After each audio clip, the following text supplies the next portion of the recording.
This is the Nightwolf howling at you, and today we're going to be taking a look at the crossover that nobody expected, a lot of people wanted, and came out not the way I would have liked. But let's go ahead and talk about this. Masters of the Universe is doing a Transformers crossover. However, the crossover seems to be just armor based on the Transformers. We have here Skeletor wearing Megatron armor. Now let's go ahead and just start taking a look at some of these pictures. So here's our first one. He's got a brand new body, brand new feet, brand new shins, some weird armor patches. I ain't gonna lie. I am not a fan of this look at all. Seriously, it's an interesting concept, but I just don't really care for this. And his weapon, the fusion cannon with the Havoc staff attachment, just looks goofy. Here he is fighting Man-at-Arms in Bumblebee armor. We'll talk about that one in a little bit. But let's focus on Megatron here. Megatron. Skeletron. There we go, Skeletron. Let's focus on Skeletron here.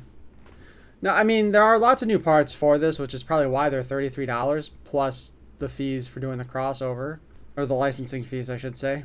Yeah. When I thought about a Transformers Masters of the Universe crossover, I kind of thought they'd have Transformers that turned into He-Man figures like they did with like Star Wars and Marvel, you know?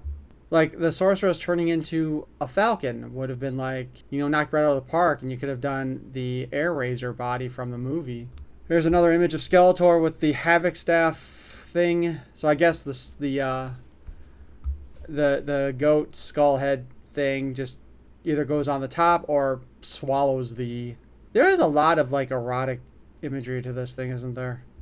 I don't know what that's supposed to be, but apparently Skeletor's happy to see us. Backside, I'm not really sure what the backpack is supposed to do. Unless there's some of the stuff that attaches. Maybe there'll be some pictures of it later. Here him is with all of his equipment. So instead of the ball and chain mace thing that Megatron uses, he's got an Energon version of it with the end of the Havoc staff type of thing. We will be getting a comic book, and I'm wondering if these are the only two they're going to produce or if they'll do more. Like, honestly, Bumblebee is a weird choice for Man-at-Arms also, in my opinion. But look how big Megatron is in comparison. Or Skeletron.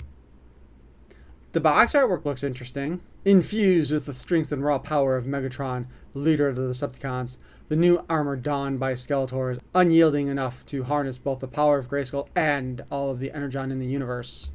And that brings us to Man-at-Arms Bumblebee here.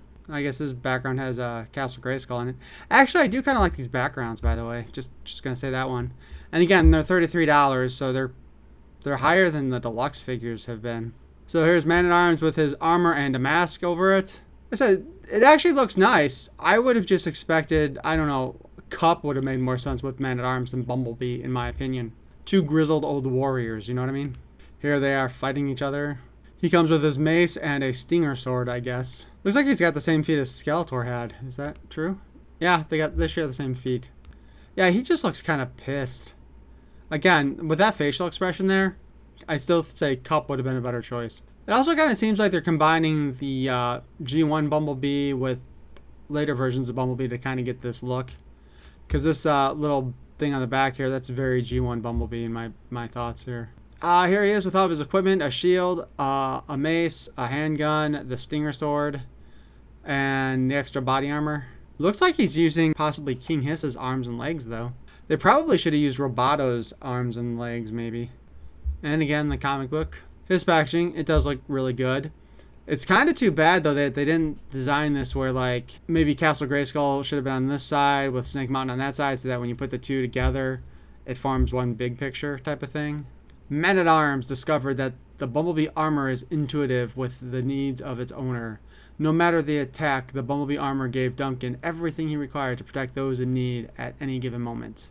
So I am wondering, though, if this is going to be a single one-off kind of a thing, or... Oh, looks like the stinger also attaches to the shield, huh? Or if they're going to have a second wave of these.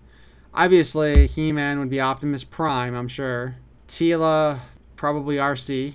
Maybe Elita 1. I don't know if they would do a Sorceress, but again, Air Razor would be the most likely choice for that sort of thing. But like Evil Lyn, how many female bad guys do we really have in Transformers? Mostly mostly Black Arachnia or Air Arachnid.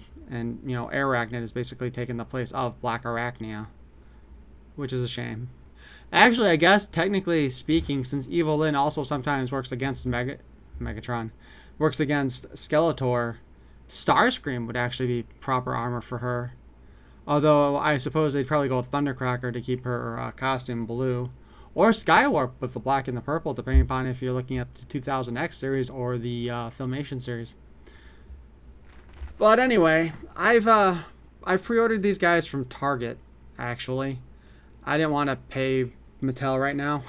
At least with Target, they won't charge me until they ship. Whereupon, with Mattel Creations, you're basically paying instantly because of the reminder that Chase Bank has said that they will not allow you to do the pay over time thing through other companies, but only themselves, which they will charge you a fee for. But I hope you enjoyed this look at these things, and I'm curious as to what you think of it. This is definitely one of those oddball crossovers that probably nobody really saw coming, especially in the form that it came. So please, definitely tell me your thoughts on this one. And if you enjoyed this look, please sting that like button. I thank you for watching. Peace and love.